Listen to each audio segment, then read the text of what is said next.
run through of my solar and fridge setup. So we got briefcase panel here. Holding it up is dog tunnel.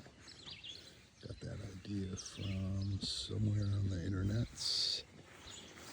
Got a nice long extension cord coming around here.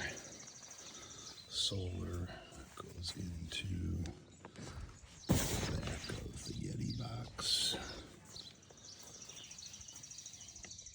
DC comes out of the Yeti box into the ecoflow and pretty much keeps the ecoflow at almost 100% the entire week. The lowest the Yeti box got down to was probably about 50%, and by 1 o'clock, 2 o'clock each day, this 100 amp hour battery was back up to 100%.